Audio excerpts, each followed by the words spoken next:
Hey guys, to make sure you keep getting great content from us, definitely hit subscribe and consider leaving us a nice review.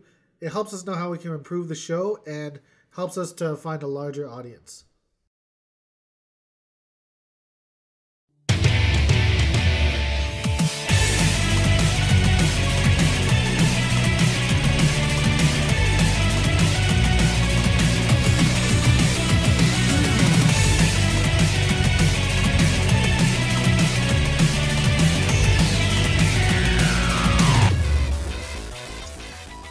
Hello again and welcome to the BitHUD podcast. I'm Thaddeus. And I'm Dan. And this is episode 18.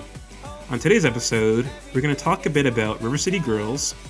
You're going to go on about Astral Chain for a little bit. And then we'll close it out with me talking about my experience at TIFF 2019. So without any further ado, let's get to the show. Dan, how have you been? Not too bad. I know that you've been gone for the last 2 weeks. Yeah. At TIFF. Yeah, it's like a full-time job. It's like watching 3 movies a day, and it's like going to Toronto. It's like, and then I've got to figure out things to do between that. So it'll be like leaving in the morning, coming back at night.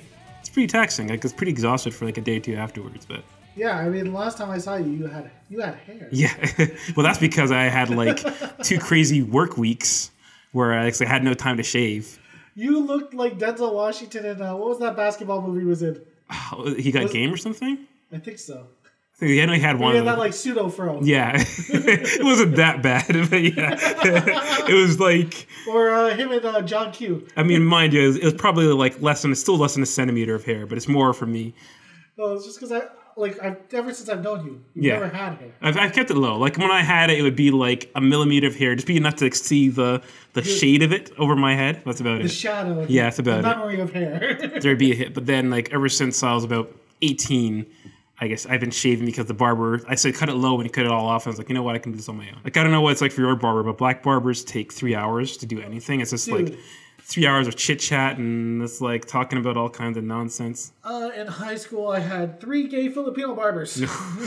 What's that experience like? I've never. Honestly, it is I'm sure you have this where when there's a lot of ladies, they laugh super loud. See, guys talk a lot of shit. Yeah. I find that my barbers, when I was in high school, they just laughed all the time. They're like us. Yeah. But, more feminine. My Uncle Jackie. Right. Well, so that aside, what else have you been up to? Well, you've been gone. I've been on my platinum road to Persona 5. Right. I've now, the clock says 207 hours. I can tell you I've played way more. Of course. Because I started a 3rd game and got to the 4th palace and then just deleted it. So, it's been a while. Yeah, I can imagine. I couldn't do that if I tried. The most OCD thing I've done lately in gaming was Bloodstained when I tried platining it after beating it, and after I had to tap out when I was about 90% in because it's just some of the things I've had to do. I remember you found every corner of the map. You're gross. Yeah, that was too much. Even that was a bit of a struggle. Then there's find every enemy, and there's certain enemies you got to do secret things to find them. There's one I had everyone, and then there's one where you've got to sit on the train for 5 minutes, then you fall asleep, and then this blob monster comes out of nowhere. And it's I would have never get to do that because I didn't usually. I'm just going through. But it's things like that. They make you do all that. And then the other trophies were get every shard, find every item. And the items, there's just an insane amount of items and the same amount of weapons. So I was I'm out. This isn't fun anymore. I've got other stuff to play. Moving on. It would have been more fun if you used the shield. Oh, yeah, you're using your method. No, I mean, I had fun playing it and having a minor challenge. It wasn't that hard of a game even near the end because I just naturally upgraded or leveled up to a degree where I could just beat everybody easily. Yeah, my person was a god. Yeah. If she could have... Actually, no, she did have wings at the end. I don't know why. I think it was an armor or something. Must have been, or a scarf. Probably one of the scarves. And then, so I mean, anything else you've been playing between that? Or is this Persona 5? Well, I had my Amazon order. Why don't we just jump into the Borderlands? Okay, yeah, sure. Yeah, because I had my Amazon order for Borderlands 3 come in. Yeah. It came in a day when I was actually at work, and so before I came home, I knew it was waiting for me. Yeah. and I made the mistake of looking at reviews and listening to other people, and they all said the same thing. The UI is bad, so it was like a lot of slowdown, and also, I mean, the writing in Borderlands 3 or Borderlands has always been kind of annoying. Yeah, it's just obnoxious. It's got that in your face kind of attitude to it. It's like we're so punk rock. Oh, look how sarcastic we are with the writing. Yeah, we're gonna make you sit through this. So what I thought about, and then you and Pally didn't get it. Well, okay, we never had any discussions about it prior to, did we? Yes, we did. Like I mean, because I mean, this month I don't even want to look at how much I spent on gaming shit. This was back during E3. I was like, so okay, okay, maybe. Yeah, I'll give it a E3, try. E3, that one conversation was like a lot of stuff, and it's like we're just. Well, you said you give it a try, then you bought fucking Iceborne. Yeah, well, I mean, I told you way in advance I was getting Iceborne, though. Yeah, but we're both bad at most of it. All three of us suck at it. The thing is, we got good for a bit. We were good for a bit, and then we stopped playing, and then. It's video games. Yeah, pretty much. we played some other shit. Yeah. So we gotta crawl. Yeah, but Oh, that was just Pally back. I was like, who the hell's the fourth person in this room? I thought. No, just the dogs are all. Okay, hang on a second. Hey, Oreo. I know, like that's why he always humps me when I'm at your house. He's like, I want the real. Yeah, there we go. He wants that raw. Jeez, the fact was like, Oreo. Hey, Oreo. Oreo. He just has his concerned knuckle. He's like, what? Is that a dick on my back? Or? It's a dick on your back. Anyway, we have a bit of a full house this time. We got a full studio audience. We have the elusive Pally J here in the background, and also Dan brought his dog Oreo. And in episodes that didn't air before, Oreo would always be making noise and shitting on the floor and doing all the things. And now he's here, and he's I think he's at least, if not gay, bisexual. Dude. Bi-curious. Yeah. He's pansexual. There we go. Pansexual dog. People for their personalities. And for, like, I mean, any time that I'd visit him or our friend Raj would visit him, because he has a dog too, he'd always just, like, try to hump us. He'd always climb on the couch and hump my arm. He humped Roger's head once. That was amazing. I'm sorry. His head is sexy. The back of that dude's head, who wouldn't want to smash their balls into it? I haven't looked too hard at it. I'll take a look next time. And the way it glistens in the light. I mean, yeah, he also seems to have a thing for bald guys with goatees. So that is true. But yeah. So he always hump me, and right now he was just pretty much raping my dog. My dog. It's not raping. It's yeah. He's just putting it out there. Yeah, I mean, he didn't penetrate. There's no penetration, but he was humping his back. Yeah, so. definitely in the Me Too area, though. Yeah. Yeah, it's definitely sexual assault. You know, that dog is not Kesha Oreo. You can't just go up to it and do that. Oh, that's actually... Did she do something like that? No, was it? Yeah, she sued her freaking manager from Jesus. Sony. That's oh, crazy. shit. That's fucked. Whoops. All right, well, back on track. We're never on track. No. So yeah, Borderlands 3. Honestly, I just returned it. I sent it back to Amazon. So you're done with Borderlands 3, and I'll just also say that around the same time I ordered Control, and it's the same thing where like I didn't even take it out of the package, just as going back. No, there's so many times where I order like games off Amazon. Yeah. And I look at it, I'm like, I don't have time. Yeah, that's what it comes down to. I'll come back to you later. Yeah, I'll get it on sale or something. When Sony puts their Christmas sale out, I'll get it. That's like when I drop like $200, $300. Yeah. Shit, I was supposed to buy presents for children. But yeah. So I mean, that aside, I mean, other than that, I've been playing Blasphemous, which I haven't purchased. Yeah. I haven't installed it yet. Well, I wouldn't mind talking about it with you. Like, I played it I'm about 25% in, so I can get a good idea of it. It's like a Metroidvania, and it's got this very dark, bleak, gothic aesthetic, kind of like Dark Souls. Like, it looks like a Dark Souls game, and you're this guy named the Penitent One he has like a cone helmet. That when he kills the bosses, he takes their blood and puts it in the helmet and puts it back on his head, and it's just got this. Wait, what? Yeah, he's got like this weird gothic feeling, and I guess it's kind of steeped in Catholicism. But everything looks creepy. The combat's a bit more slow and deliberate compared to like more hack and slash Metroidvanias, like even like Bloodstained, for example. Okay. But yeah, I mean, and in the leveling up system's only like upgrading moves. So that aspect's kind of like Sekiro, where you don't really upgrade stats. It's more like you get moves and things like that. And as you go along, eventually. Did you hate it for no reason? No. Okay. Sekiro, I spent an hour talking about how much I didn't like it. I know what you're trying to do. No, I'm not trying to do anything. You're full of shit. You're the master of like trying to stoke fires. But you know, we had a long discussion about Sekiro. My hatred is well warranted, and it's been known as a fact that Sekiro is one of the more polarizing From Software games. But anyway, all that aside, let's get to the main show. So I guess I'll start off with Astral Chain. Hand Cramp 3000? Yeah, it works. Yeah, like I got it. Well, you said it plays like two brothers? In certain ways, yes. In certain ways, it plays like two brothers for sure. So when I got it in like, I think I told you the story. I think we cut it, but it was the thing where I was gonna. Yeah. Actually, you have it right. Yeah, I got careful now. I got the collector's edition from Japan. And well, you talk. Have a look at this. Yeah. Oh, there's nothing on the back. No, the back doesn't have anything. Unfortunately. That's good. Yeah. Does that come with the art book, right? Yeah, it has an art book and I think and soundtrack. Hefty package. Yeah. It's actually not a bad look. Yeah. But all Platinum games look awesome. I will say, I've had, you guys were talking about a bit about it before, the Platinum games, that you don't like the way they handle. The controls always fuck me up, but that's because I have arthritis hands or something. Yeah. I don't know what's wrong with it. Yeah. I'm just shit at games. For me, I do like the twitchy, reactionary hack and slash games, which even though we talked about Sekiro, for whatever reason, I didn't like that. Because, that one, for whatever reason, it doesn't really... It wasn't what you were looking for. It wasn't what I was looking for, and it tried to be too many things and wasn't good at any of them.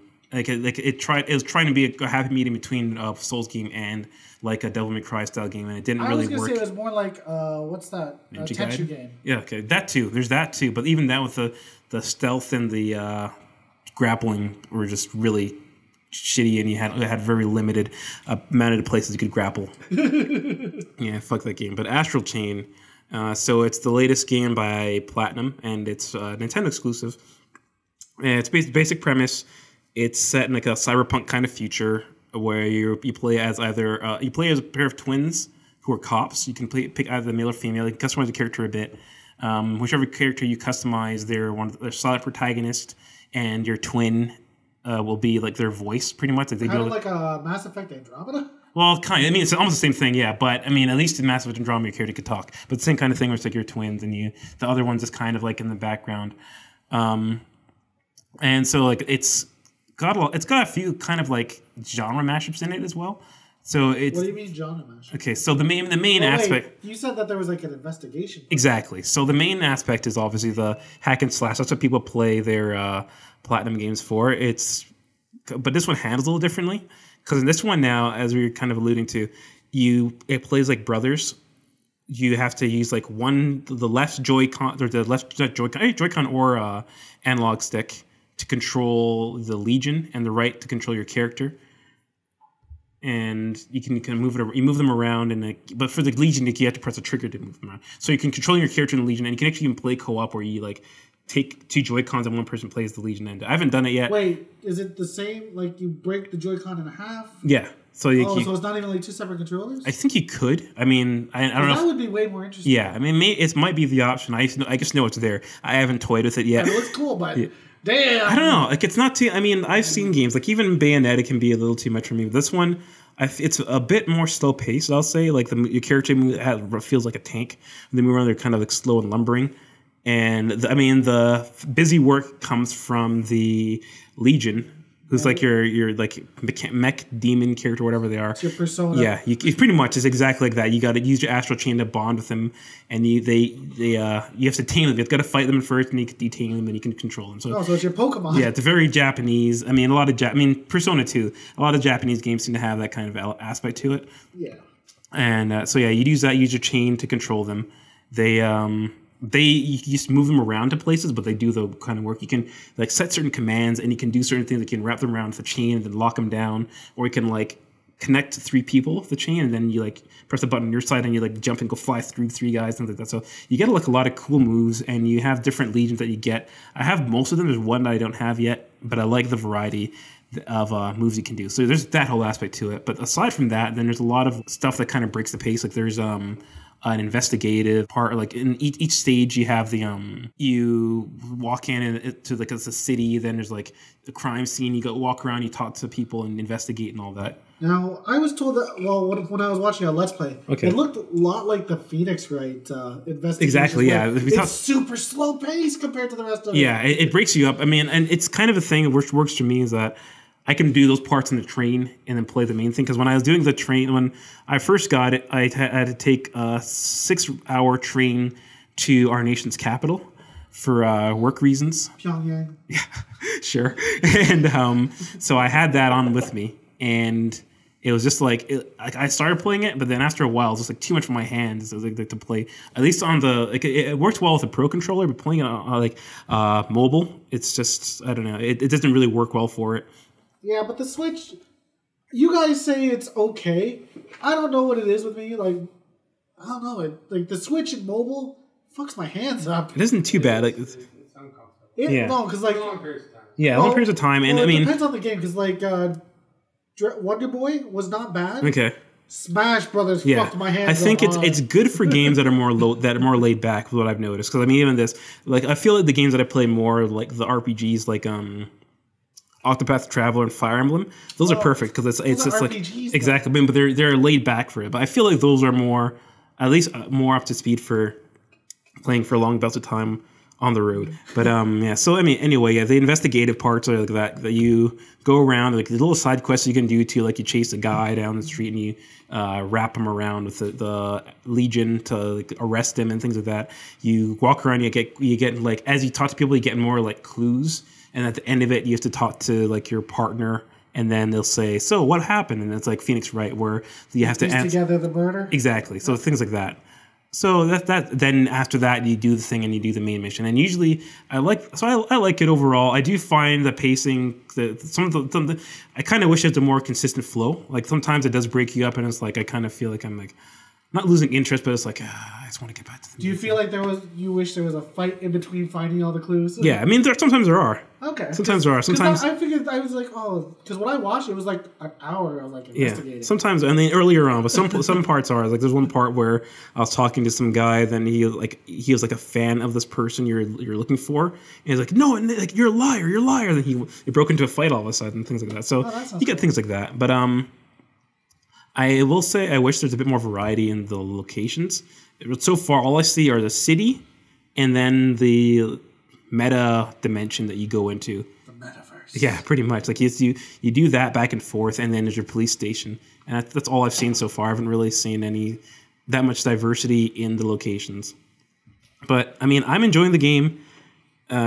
It's not up there with Fire Emblem Three Houses or anything for me, but I'm having a great time with it. But just to put things into perspective, I've had it for like maybe 3 weeks now or 4 weeks. You got it launch day. Yeah, and I've only played about 12 hours of it. Oh. With Fire Emblem Three Houses, I played like 25 hours in 1 week. So it's teasing the line, but it doesn't have you hooked. Yeah, and there's something about it, and something with Fire Emblem Three Houses is that doesn't hook you in as much. Well, I find that with action games, I need breaks from them. Which it is more taxing too. Yeah, because like my eyes and my hands. I don't know. That's a young man's game. Yeah, fair enough. like when Devil May Cry 3 came out, I think I played that for like 5 hours straight. Yeah. I don't think I could play it for an hour. I don't know. I mean, number 3 was like brutal. Yeah, 5. Because I guess 5 is a bit easier. I don't know. 5 didn't seem the challenge. Yeah. Well, I mean, no. Well, for the most part, you're forced to, and then after a while, you can pick. But yeah, the V guy was super easy. V, you just had to keep on tapping buttons. Like just send out your monsters. Yeah. We still need to do the thing because you never got it. We were planning on doing a thing where I do the share play it and just like walk away and let you. No, let me just play it. You can try that sometime. I'll text you every hour. Hey, you gotta relink the share play. Right now, Pally's playing Blasphemous. Go for your save. Yeah. Whatever. But, just delete the save. Yeah, or I mean, just let me go back and get the cloud save. Probably that's about it for me and Astral Chain. Well, we jump into Blasphemous. Probably talk about it. Okay. I think I did my talk about it already. So I was going to wait until you played to go in depth. Let's go unless you want to do like a non-visual let's play and just like comment on Pally playing or something. But ASMR let's play. Yeah, pretty much. What else? Oh, River City Girls. River City Girls. We got that. I think I got that close to when I got Astral Chain, maybe a week later. And we played once on a share play. Now, there's no online multiplayer, which big oversight, I'm sorry. I mean, I understand, because I know that, like... They want to push the couch co-op. It's like classic. Yeah, exactly. It's the classic, and online play just adds, like, so much more time to the development to it, so... Like, it adds... I've heard that, like, adding an online feature to any game doubles the workload.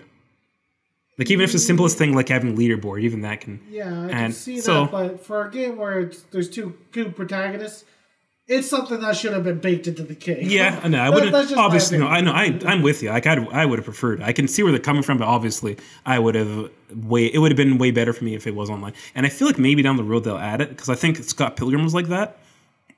Scott Pilgrim initially was only local play, and then they added an online patch later on, and then Ubisoft just fucking pulled the game all together, no good reason. Anymore. Yeah, it's just gone. And yeah. Now, interestingly enough, this was my first River City game. Really? Yeah, because you're an old school gamer. I thought you would have had it, because the first one I always played with my big brother. And old school games, I played all the RPGs. Fair enough, yeah. I had a diverse palette as a kid. I had a diverse palette of RPGs and action RPGs. And fighting games, right? Oh, a lot of survival horror was happening at my house. Yeah. My sister used to say, she went over to her boyfriend's house in high school. She's like, "Do you have any girl games like Resident Evil?" We raised her right. She would play like Parasite Eve and shit. Yeah. She's like, "These are girl games." I'm like, I guess if you like watching people melt into rats. Yeah. Well, I guess it's like the intense emotion part or something, the being terrified. I don't know. That she also played an unhealthy amount of Final Fantasy VIII. Like a lot. Why that one in particular? Honestly, I actually liked Final 8 better than Final 7. I just thought, because the graphics are fucked up, but they were fucked up on all the PlayStation. Yeah, well, I heard the remaster's a little better looking. It's not like an overhaul, but it is better looking. Oh my god, it looks beautiful. It looks like it's a 2002 game. Yeah.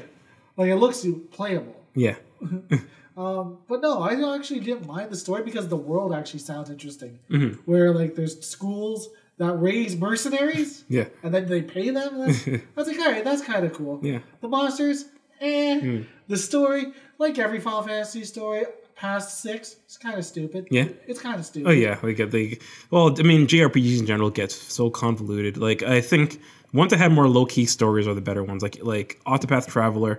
I mean, it's not an amazing story, but it's a story that I can follow. I'm like, okay with it. And even Fire Emblem Three Houses had probably one of the better stories in a game. I mean, maybe it's not the stories of characters, but the storyline. Actually, no.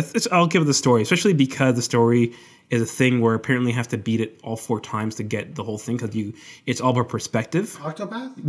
No, Fire Emblem. I switched over. Yeah. Fire Emblem Three Houses, because like each house has their own side, and then when you play it, like you'll see this person as a villain. Like again, I went with Edelgard. She's the villain. Everyone is the story, but when you play with her as the lead, then you could see you get to understand her intentions. And I heard the same thing happens with like if you were to use like the church was the biggest villain in that, but apparently they have their reasons for things. Well, things like that. It's nice when you can justify a villain. For the story, like the RPGs that had the best stories when I was a kid. Yeah. It was always like Personas was always interesting because I always liked the idea that high school kids were playing. Yeah. And also, what was it? Suikoden.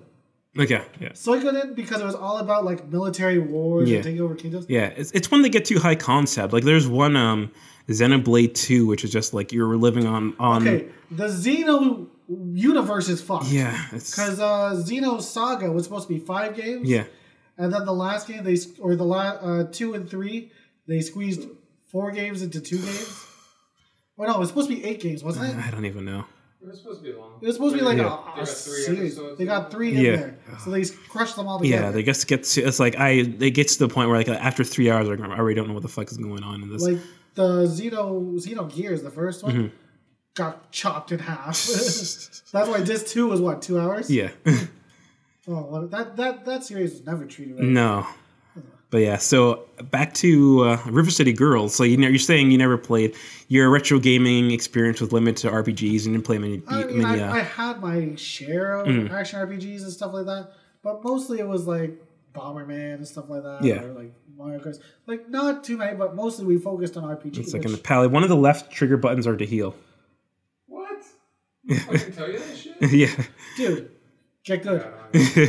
But yeah. Yeah, so this was actually really fun because I do like beat 'em ups. It's just it sucks nowadays because they're more fun playing with someone else. Yeah, they generally are. It's like a co-op shooters. Yeah, you know? yeah, they're more fun. Yeah, definitely. When you're not using a stupid computer. Yeah, so we did that. Like when I got it right away, I was like, hey, if you're free tonight, want to try it out? And then we did. We got far in one night. In one night. Yeah. But also the music is fun. Yeah. But fuck, it's loud. Yeah, so yeah, it blares.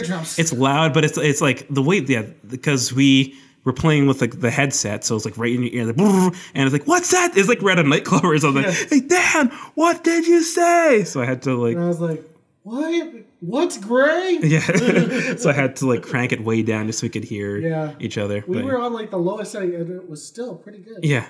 Now the characters, those girls are. The sprite art is cute. Yeah, I love the art of it. Yeah. It's actually one of my favorite like styles. Yeah. Because it's cartoony enough where it looks good, but actually the animations are a little bit choppy, but it works. Yeah, no, it definitely does, and it's a deliberate thing.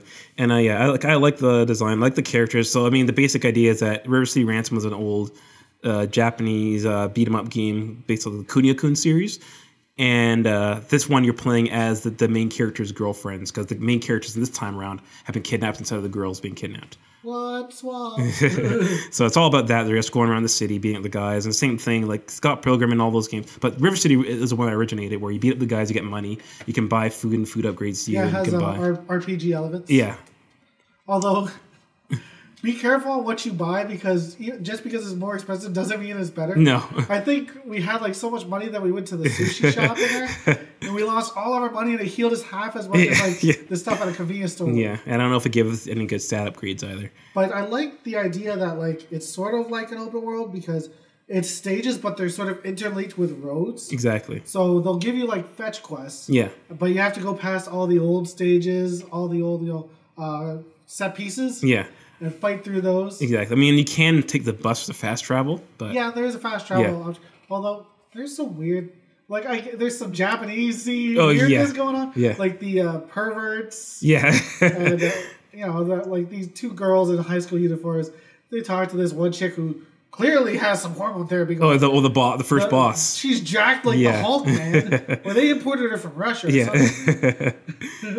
Actually, and I will say I like the boss fights in it. Their boss fights are pretty unique. It's not just like in the old ones, like Final Fight. It was punch and run. Yeah, it was just like or jump kick. Yeah, it was like they didn't have too many moves. They were just bigger guys with like their health bar would be like white, and you just drain out the color or something, and they wouldn't really have any specialties. It's just be that they can hit real hard. Yeah.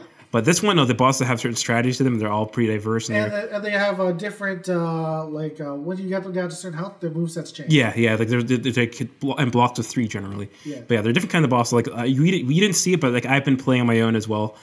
And you'll see like one boss is like a guy who has like demonic powers. Another boss is like a flying goth girl. It kind of plays like a bullet hell almost. So it varies. And like there's like I don't want to get too far into it, but each boss offers a nice little touch to it. And I like that also there's, I guess there's double dragon characters thrown in too. Like a Bobo shows up. Oh, really? Yeah. A Bobo shows up and Skullmageddon, who's in the newer one. Okay. And Shadow Master shows up. Shadow Master? Yeah. And there's no Billy? You saw him already. He's one of the store vendors. The store vendor. Oh, yeah, he was. Yeah. Because he was jacked. Yeah. Billy and Jimmy are like, or you can go there to their stores to buy moves. Yeah. You can buy moves at their stores. Wait, wasn't Jimmy like a karate guru or something? He was like, he was in like a dojo. Yeah, in the dojo, yeah. Yeah. They're both they both are. Like you find them in 2 different locations. Oh, okay. Because I was like, I don't remember Billy. Yeah. I can't remember which one's which. I assume red and blue. I can't remember who's who. Yeah. Yeah. One's Billy, one's Jimmy, one's red, one's blue. I don't know who's who. Have you ever played Bammy and Jammy? Oh yeah, I played Neon. Yeah. That one's good. Yeah. Because that's what Skullmageddon's from, and he was in this. Okay. Well, that's a connection because this is why the developers. Yeah, I was gonna say it's the same people who made this. Yeah, so that's probably how that's why I like the sprite animation because I thought Double Dragon Yellow was beautiful. Yeah, it was good. Is that on PS4? I don't know. I know I have it on 3. I don't think I ever came on 4. Oh shit. Yeah, and I got to dust off 3 and get good controllers again. My controls are fucked up. I have 2 PCs. Yeah. One's in pieces. But... yeah, I mean, I'm enjoying it. I mean, I'm down for finishing off the rest of the co-op campaign between we'll do you showing up here or doing the online. We'll do it online. Yeah, it's not too unresponsive, is it? Well, I just figure if we're in the same room, we have to play Smash because Nintendo's online is fucking garbage. No, it's horseshit. It's unusable. Yeah, it is. It's awful. Oh man, that day I joined a tournament, I flipped the fuck out. Well, because I used NES. Yeah. You need precision controls. Yeah. To get your ass back on. All right, so final thoughts on River City. You know what? It's actually really interesting. Yeah. I love the style, but I love the style of Double Dragon. Yeah, these guys kept up the goods. Yeah. And yeah, definitely recommend. Yeah, full disclosure, I bought 4 copies of it. I bought the River City Girls? Yeah, so I bought the collector's edition for PS4. Is it on Switch? Yeah, I bought the Switch edition. Did you buy it on Steam? No, so I bought collector's edition PS4. Digital edition PS4, physical Switch, and a physical PS4 for my niece's Christmas gift. Okay, well you bought 3 for yourself. Yeah, 3 for myself, 1 for my niece because she since she was like 3 years old, she still loves the Scott Pilgrim games and she likes to pick girls in games. So it's my sister always picked the girls. Yeah, just so whenever I had a chance, I'd always pick the non-white character. Yeah, there you go. So it's like everything she'll want. So and I had to do it now because I think it goes off of limited run on the 27th. Oh really? Yeah. Oh, maybe I'll pick one up. Yeah, might as well. How much was it? Like $60, $70? No, I can't remember it came out to Canadian. Cause I think it was like 35 US, but then there's shipping. Yeah, so probably 60. Comes out to that close to it, yeah. Oof. Yeah. But so next up, you want to talk about? You talked about Borderlands? I guess there's Rad. Oh fuck Rad, guys! You saw me online shitting on that game. There you go. That's a review. Now, while you were at TIFF, I went to the drive-in. Okay, that's right. 2 different degrees of movies. Yeah. Well, because my girlfriend wanted to watch Hustlers, or as I like to call it, The Life of Times. Okay, so that's what you wanted to watch because we were debating whether it's your idea or is your girlfriend did it because you wanted to see Constant Wu. The Life and Times of Cardi B. So Hustlers, I think everyone's kind of heard of this movie. It's strippers it's a big thing, that when the recession hits. And it's supposedly based off a true story. I mean, I know whose true story it's based on. Of course. So they start getting high-end clients, convincing them that they're going to go somewhere fun, and then they drug them and then take all their money. Jesus. Jennifer Lopez, 50 years old. Yeah. She's looking all right. Yeah. Constance Wu, you know what? Maybe she looked better in Crazy Rich Asians. No, she looked better in Crazy Rich Asians. Okay. And then, what was that? Fresh Off the Boat? Yeah, okay. Because, I don't know, man. She looked... There's something fucked up with her makeup. I think she's not... I think she has that look where some people look better conservative, like as opposed to... Yeah, it's because they tried to make her look like a... Yeah, just like an Asian hoe. Yeah. One girl, I think of this girl I knew who wore... My mom saw her and she wore fishnet stockings. My mom hated that girl. Yeah. She did not like her. Walking into my house, I was like, hey, Mom. Hi, Mother. But yeah, so what did you think of Hustlers? You know what? I expected it to be fine. Mm-hmm. It was better than that. Okay. Although you also see like things you don't want. Like, okay, you wouldn't know about Frank Waller, I think is the actor's name. Mm-hmm. He was like Jim Dodge in Career Opportunities. He was like a really small time actor. Okay. He's so old now. It made me sad. Oh, Frank Whaley? Frank Whaley. Okay, I know that guy. Yeah, I know that guy. Yeah, yeah. Have you ever watched Career Opportunities? No, I remember him from this other one. Oh, well, the one where he's a comedian and he's really sad? Yeah, no, there's one called... The Show? No, the one where he kidnaps Kevin Bacon called... I think it was Swimming with Sharks. No, Kevin Spacey. One where Kevin Spacey was his abusive boss and he kidnaps him and then tortures him. He was also in... what was that Quentin Tarantino movie? He was in Pulp Fiction. He was the guy. Pulp Fiction. Yeah, he's the guy. He was the one with the burger. He was the one eating the burger. Yeah, yeah. What? The Mad TV guy's the guy who got shot in the head. Yeah. That's a good burger. Yeah. But yeah, so that really made me a little sad because I remember watching it when he was like 20. Yeah. Now he's like 60. Yeah. So that hurt. But no, the story was actually not bad. Cool. I thought it was going to be a lot more annoying, a lot more, oh, we hate men. Yeah. Kind of. I also got like huge lesbian vibes between Jennifer Lopez and Constance. Well, in most of those movies, there's always a bit of that. No, because they were always like, we don't need men, and they always tell each other, I love you. So I expected them to, smash it out at the end. I think. And also, what's her name is in it? Julia Stiles. Oh, really? I haven't seen her in a while. Yeah, she saved The Last Dance. Yeah, I haven't seen her since then. 10 Things I Hate About You. Yeah. Oh. Oh, yeah. That was a really unfortunate movie.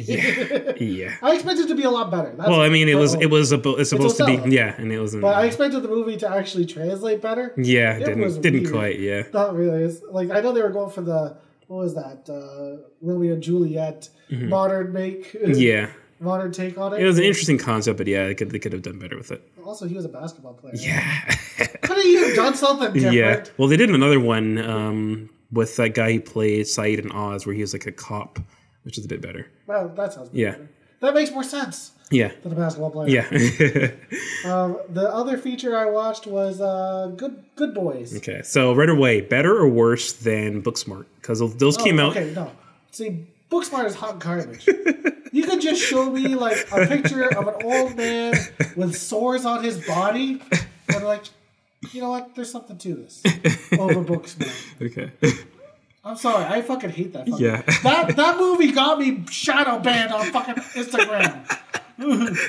That got our account banned, man. Because I was like, yo, did you see my post? Did you see my comment? I can't remember what your comment was. I just remember someone posted something about it and I tagged you and then it just ran away. No, I texted you. I said, should I just make a comment on this? He's like, yeah, go for it.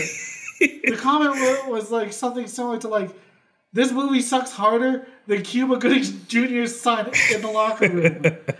And then, like, I went off. Like, it was character breaking. And then we weren't able to post for a week. Because I was like, I can hit the like on things. Yeah. I can hit, like, emoji stuff on stories. Yeah. But I can't post stories, I can't post pictures, and I can't actually comment on stuff. Something's up. Yeah. So they didn't tell you or anything? They didn't tell me shit. Wow. I just noticed one day that a comment went through, because I just kept, throwing. I thought they're supposed to like let you know, hey, you've been banned or something. No, when they shadow ban you, they don't tell you. Really shit. Interesting. But yeah, Good Boys. It's kind of like a Superbad, but with kids. They're going to a kissing party, and then they've never kissed or something, right? Yeah, which they do the whole thing of they're kids, so they don't know. They mix up words and stuff. Yeah, there were some legitimately funny parts. Okay, which was all right, but for some reason, like the really cool kid in the high school is this tiny Asian kid. But that's not the thing that fucked me up. Okay, the kid's name was Soren. He's Chinese. The fuck does that even do with anything? You can't just name him John? I feel like it was like a colorblind casting thing or something. But you change his name to Sean or something, or James, something regular that maybe the kid was with American. Maybe one of the writers went to school with the kid and their cool kid in their school was Soren, and they're trying to do that. I don't know. I have no idea. And apparently, his sister shows up in the movie and she does parkour. Okay. I'm like, what is this? What the fuck is this? Well, I mean, I guess the comedy you're supposed to have this crazy out of left field things. I think I was talking about we were watching for an upcoming review. I'm putting you on the spot now. Upcoming review we have. I got the Hookup 2. So I already watched it, and you're going to watch it. We're going to be reviewing it, but before that, I said we would review it. I don't know if I ever said I was watching it. I'm going to pull a Booksmart on you. No, fuck that. You're watching. It's like Booksmart. The thing is, Booksmart. I didn't even ask you to watch it. You did. I said we're going to talk about it. I said I was going to talk about it, and you said then you went out of your way to watch it. I didn't say, hey Dan, check it out or anything. So anyway, but you watched okay. You just said, hey, I got the Hookup 2s out. I was like, yeah, we'll definitely review that and Bad Boys for Life. You could have told me I'm actually gonna watch it. I did though. I said, I'm watching it tonight. I kept saying that I was gonna watch it, and then when I think I said something and you finally pieced it that it's actually out. I didn't know it was out. Yeah, I think I explicitly said it. Like, it was like, it's there and I downloaded it and watched it. Yeah, you know I read most of these text messages like on shipwrecks while I'm at work, right? I think things do get buried, especially when you guys have arguments. I think yesterday I put my phone down. I looked at it again. Well, it was like I was purposely pissing Pally. Yeah, it was like 137 messages. Well, no, because actually no. Yesterday was us talking about comic books. Okay. That was a good one. Because me and Pally like, so do you think everyone just muted the group? Yeah, it was like 108 messages. I guess looked away for a bit, and it's just like, yeah, I can't even. I'm not gonna scroll up. Yeah, but comics, man. But yeah, comics. But with all that, I can see how things might get buried, and you might miss a detail or two. But yeah, anyway, we're gonna be watching that, and what was the point I was gonna get at? Oh yeah. So I was getting at out of left field joke. The first one, I watched the first one in preparation. See, I went all the way. I did my homework. I had to watch the first one before watching the second one. Pally, wait, hold on a second. I gotta pull the room. Pally, should he have watched the first one? We watched the first one in high school. Fucking Wikipedia, maybe watch the trailer. Like you could have watched the trailer or just like a. I mean, I haven't watched it since around that scene. Yeah, but no, it's like because it's like you see all these actors in it, right? I think if you're I know Master P, but like side characters too, like the guy who played Ezel and like John Witherspoon, like the guy who pops from Friday was a character, but then it's like, what did he do? And I had to go back and see, and I wanted to see which characters when they showed up in the movie. It's like, oh, it's that character, and I could get the relevance of it. Yeah, anyway, okay, I need to reference this. The characters' names are Black and Blue. Yeah. You should have known by the quality. I'm not talking about. I'm just talking about. I just wanted to see who the actors were because I know the trailer had a lot. The trailer showed a lot of actors and supposed to be like. I could tell that they're supposed to be like, oh, it's a callback to this thing. Yeah. So I wanted to see the callbacks. It really was like a callback to, hey, remember Friday? Pretty much. Well, the first movie itself was like a Friday night. But yeah, so yeah. Anyway, that was getting at, and you got so derailed, and the point's been lost. I was gonna say that. I mean, the first one had a lot of out of left field jokes in it that just kind of caught me off guard. Like the prostitute with D-pads. Yeah, with that, and then there's like a scene where like these two FBI agents are interrogating a guy, and then like they're like one of them has to adjust their face. All of a sudden, he pulls their masks off, and they're black guys underneath them for some reason. Oh yeah, they were white cops. Yeah, white cop was like had black guys underneath it for no reason. The parkour in Good Boys. This point, we went through all of this was like it's not even. It wasn't even that like. It wasn't even. Yeah, it's not at all. But we'll bring it back and I'll fix it in post. But the parkour in Good Boys, I could see it being as an out of left field joke. So craziness for the sake of comedy. Yeah, I just thought like a lot of their jokes didn't hit. Yeah. But there was some like where the kid, like they thought this one kid's parents had like a bunch of toys, but they were like sex toys. Of course. I mean, he kind of had to. It's a tired trope, but okay. Yeah.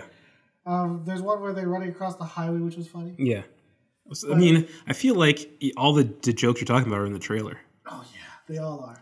Well, actually, I never watched the trailer. Okay, so the trailer, you should watch it because in Facebook, right, YouTube had an algorithm where that and the trailer for your favorite movie, Booksmart, played back to back, and both of them had the same. They look the same structurally, and they both use the same song. Both of them use that Run the Jewels song. That bam bam bam bam.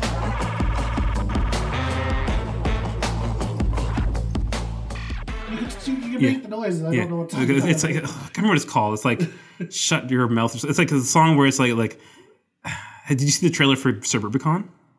No. Okay. Well, it's that song. I'll play it for you later. I'll play the trailer. Totally underestimated overestimated how much TV I actually watch. No, but I mean, you listen to rap music though, and it's Is it a rap song? Yeah, Run the Jewels. But you know what song I'm talking about. What's the two rappers? I can't remember the names. Yeah. Is it trap music? No, it's not. It's decent actually. Like it's better than a lot of modern rap. Really good. Yeah. Okay. Anyways. Yeah, but we'll. So, Good Boys, I liked it a lot more than Booksmart. It was a little odd, but then again, like I said in high school, I really didn't like Superman. I think it's just because I don't know. I mean, it just didn't hit. I don't know. Well, I mean, but also they're children. I don't like kids in real life. I mean, why am I going to sit there and watch? Like, Stranger Things is a very unique show because I actually give a shit about the kids because they don't act like children a lot. Okay. They act like tiny adults. Yeah, okay. That are powerless. These kids act like it looks like adults writing for kids, whereas like Stranger Things, they're people who, like you can believe these kids are real. Right. These kids are just way too stupid. Fair enough. Like, they're supposed to be in grade 6. They act like they're like Rugrats, like in grade 2. Yeah, they act like Cartman. From what I can understand, it's like kind of jokes to do with Cartman in South Park, where no, like these kids are just like super obtuse. Okay, because like South Park, for example, Cartman will do something like he thinks he's having a period because his ass is bleeding. Yeah. That's things like that's what I mean. Yeah, no child. Like even when I was a 2-year-old, I wouldn't be that obtuse because those are concepts that are one way too complex and that you wouldn't fuck up if you even knew about them. Yeah. That's all. That's why I was like, see, it's kind of certain things. Jokes. Like, I mean, the only thing I can think of, like, when I was like 5 and I heard someone, like, people would say they slept together. I thought it was literally just that. Like, I didn't. Yeah, like you light up. Yeah, and I thought sex was just getting naked and rubbing up. I didn't understand the penetration aspect until like I had learned it in school. Yeah, I learned mine in church. Of course. No. Full circle.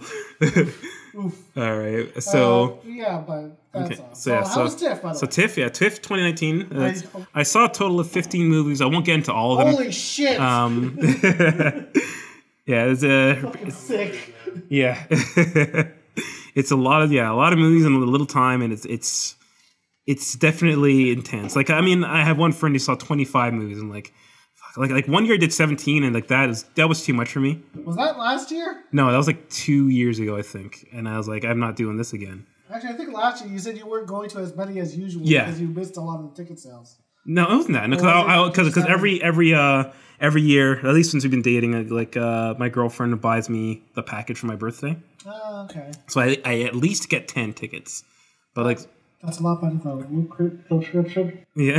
That was a fucking... Oh, man. Fuck that. Good. Yeah. Loot Crate deserves to be I remember you went off on a rant about that. Garbage. Also, you know what sucks? I've lost weight, so all the shirts I got from Loot Crate, they're fucking gigantic.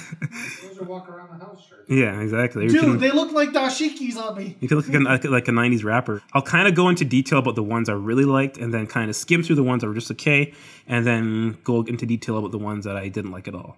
So my top movie, I'll go from top to bottom. Like it.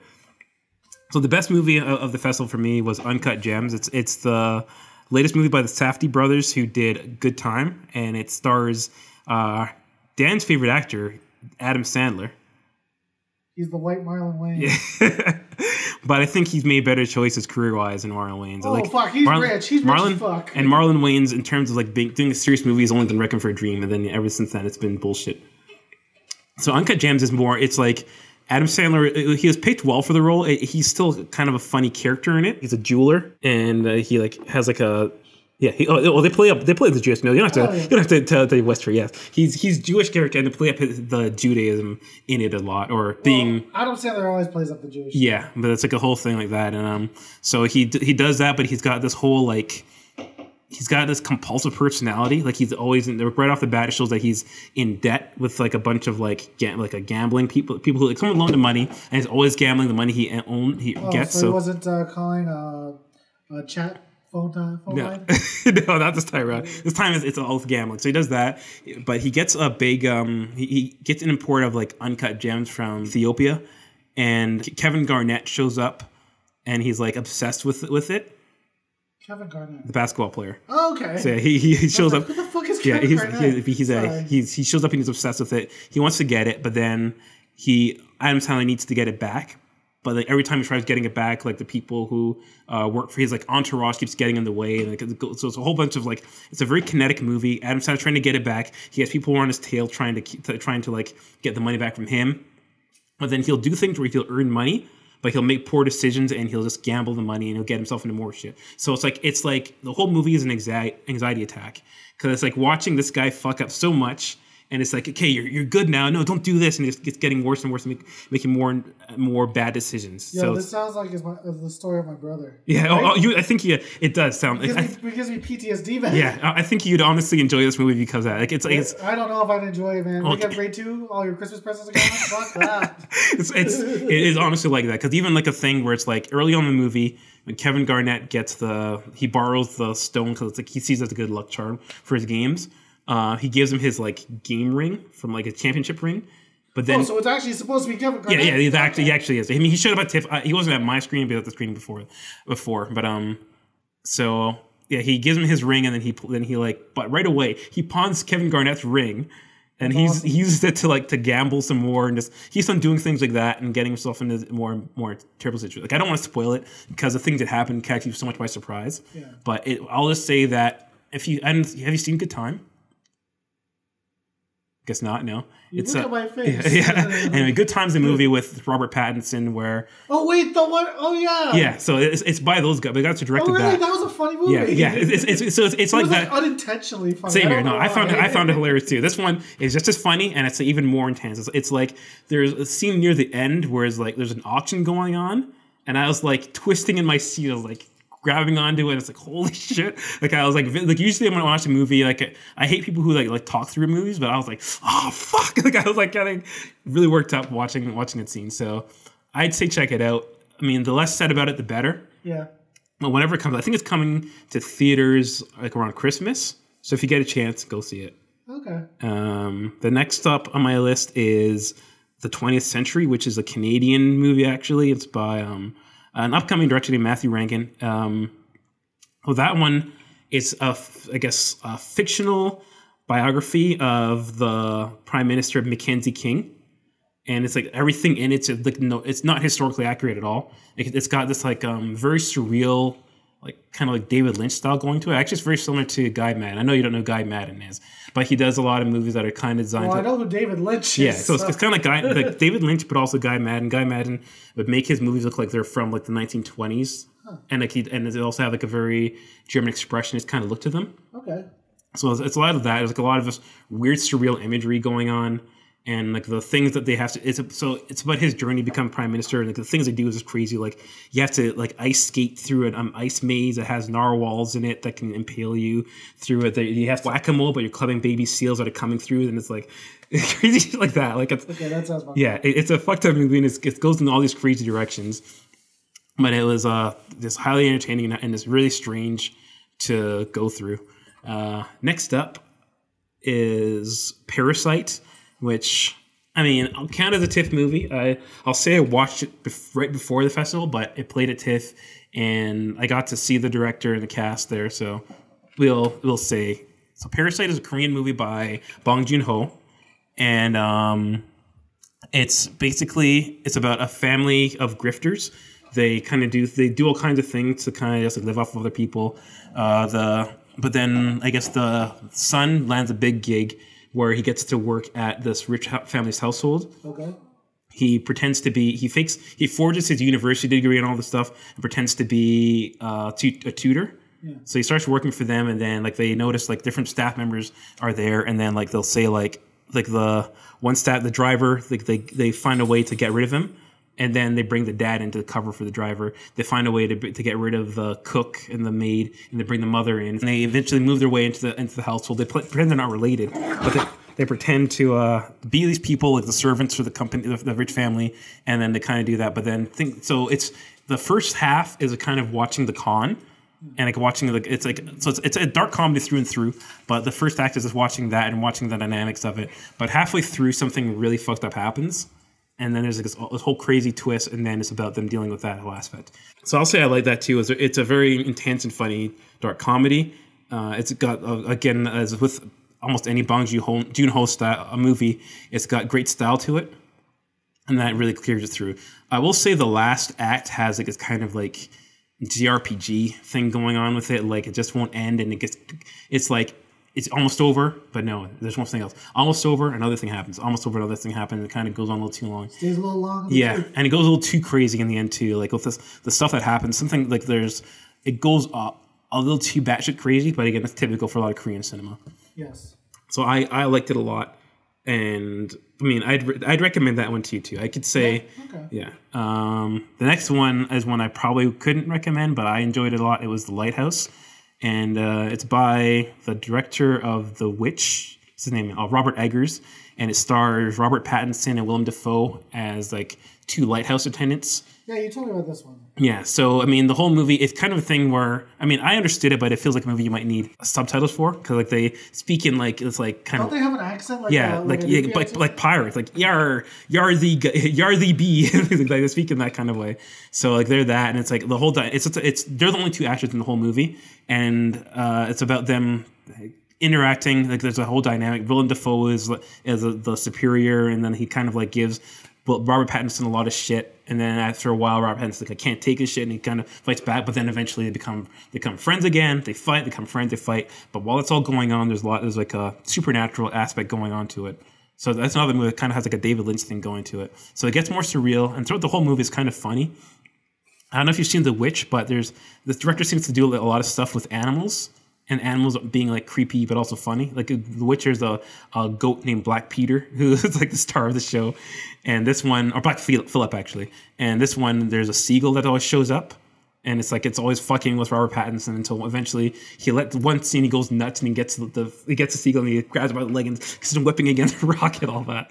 But I enjoyed it. It by the end of it, it kind of ends on a weird note. Like it just has this like weird aspect to it. It's kind of, I don't want to go into detail, but The Witch also went into a strange direction at the end, but it justified it with an extra part after that explained things. Yeah. Kind of. This kind of doesn't. It just has like a note of like a womp womp kind of thing.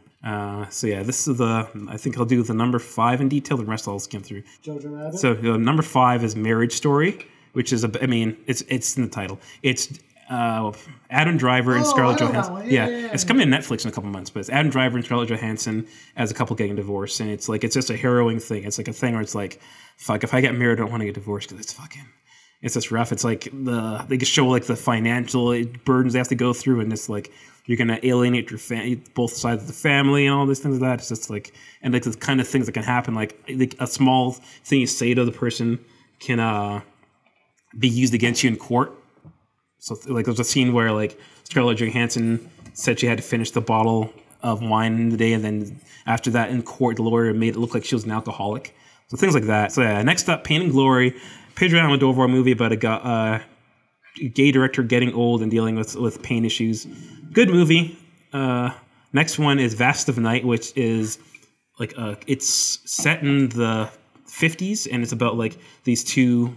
The technician who discovers a signal that could be coming from outer space. Okay. Decent movie, very stylish, and it has a good atmosphere to it. Motherless Brooklyn was an Edward Norton film noir movie where he has like some kind of like, it's like Tourette syndrome or something. So he'll like always like he has a twitch, or yeah, he has a twitch, and he'll be like bah, bah, bah, bah, bah. Like he'll say Dan diddly diddly Dan diddly diddly doo or something like that. You have to do Flanders. Yeah, kind of. He can't control it. So he is a detective. It's kind of a slower paced movie. It's it's like 2.5 hours long, and it probably could have been an hour and a half or 2 hours. Okay. So there's a bit too much. I feel like it might need another cut, but there's a good movie somewhere in there.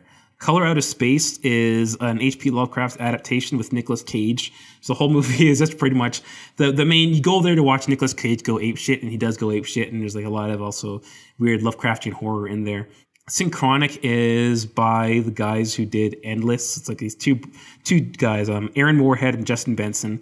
It stars Anthony Mackie and then the guy from 50 Shades of Grey. Oh. And they're paramedics, but then Anthony Mackie gets something that takes a drug that can make him travel in time.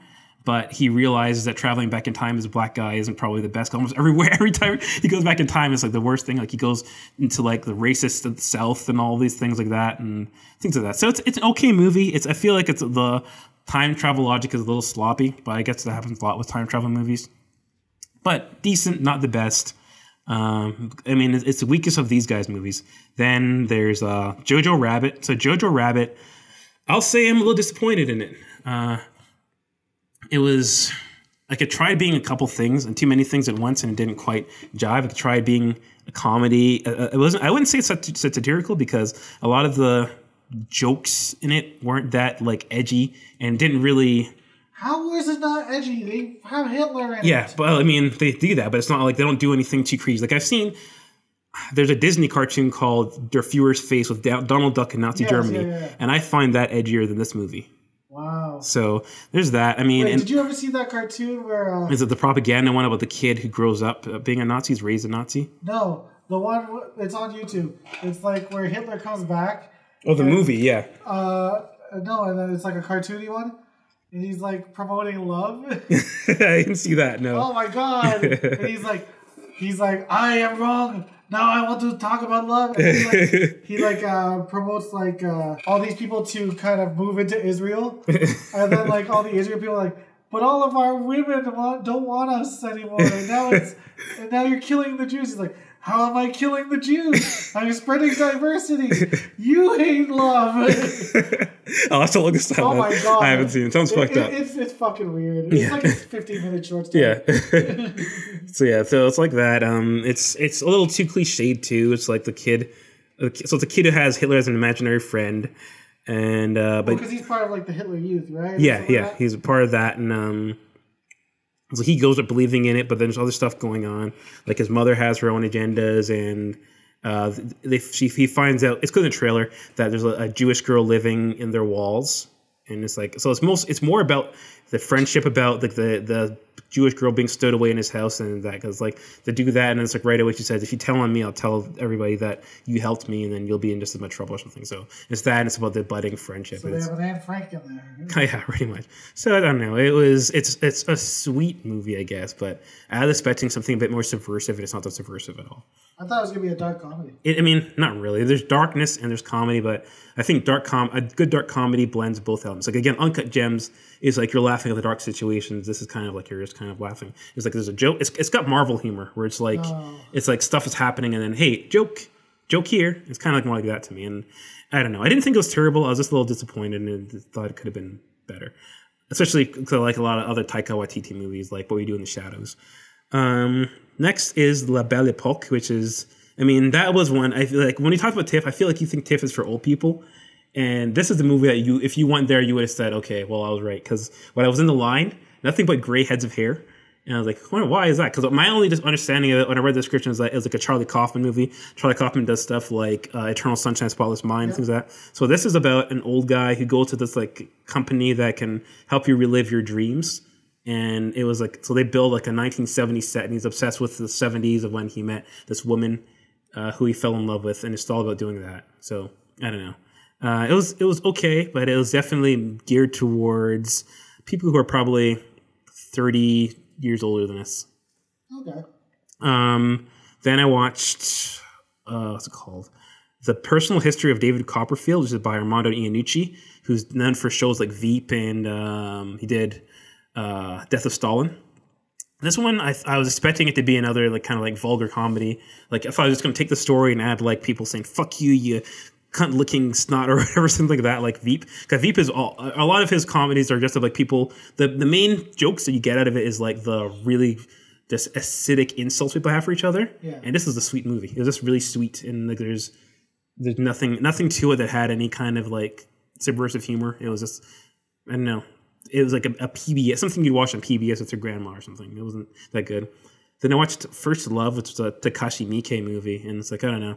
Takashi Miike he's lost his edge. He doesn't have the same kind of, he's not as, his things aren't as like innovative and weird as like Gozu and Ichi the Killer were back in the day.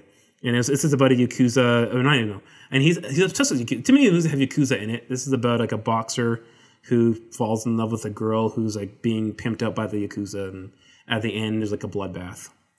And the worst movie of the festival was Guns Akimbo, which stars Daniel Radcliffe as like a former game developer that gets Jesus Christ. He gets like kidnapped by like he's like trolling people online, and then they break into his house and they like they nail his fingers to a gun. Gamergate the movie. To two guns, so he has to like the first like whole half hour is like him figuring out how to like maneuver, not having his hands visible, so he's like trying to piss with his hands, guns, and all that. But I don't know. I feel like I didn't like this movie because it reminds me of what you say about Borderlands and Rad. It's got the kind of aesthetic. It's just obnoxious. Yeah, it's like too loud and too punk rock for its own good, and it's trying to be too many things. It's trying to be like Scott Pilgrim and Wanted, Black Pilgrim, Fight Club, and Wanted. Like trying to be real, just like punk rock and loud and stylish. But I'm sick of the '80s and stuff. I mean, I don't mind the '80s aesthetic because like even River City Girls has an '80s aesthetic to it, but it's not. That doesn't look like they're pushing '80s though. Yeah, well, I mean the music has that like. If anything, it looks like they're pushing like '70s. No, because of the way the gangster kids are dressed. Yeah, I'd say 80s, especially. I mean, probably I feel like Japanese gangsters in the 80s probably dress like that, and like even like Shenmue, a lot of like the bad guys dressed up kind of like that, and that was in the 80s. Pompadours? Yeah, exactly. But the cat back? I don't know what's going on. I guess Baxter's in the hallway. Right there. Oh, the white cat, right? Yeah. Oh. Yeah. Oreo, come here. But yeah. So I mean, it's got a lot of. It's just a little too loud in your face, and it's just trying to be too crazy for its own good. I mean, I don't know. But yeah, so it was the worst of the festival for me. Like I was just like annoyed. The only reason I stayed is because I went with my girlfriend. She wanted to see it for Daniel Radcliffe, and Daniel Radcliffe wasn't even there. So it was just like I let down. But okay, yeah, Dan's dog is going apeshit because he sees the cat. Oh, he wants to play with the cat. Yeah. That cat is even like Milo's like the friendly cat. The cat doesn't like anybody. But yeah, so that's it for me in TIFF 2019. I see it's a better TIFF than other years. Like last year was a letdown. This one was pretty good. So I mean, until then we'll see what it's like the next time around. So yeah, so that's about it. Any closing thoughts, really? No, this dog's not gonna last. Yeah, your dog's going apeshit. So yeah, you saw a cat. Yeah, he's like, another dog. So I'll have to deal with some of that and hide the cat or something and let Dan's dog be okay. Maybe you can put them in the backyard for a bit or something. All right. Just hide the cat because I know the cat's gonna fuck this dog up. Yeah. All right then. Well, anyway, that's about it. We'll catch you guys next time. The promise won't be as long either.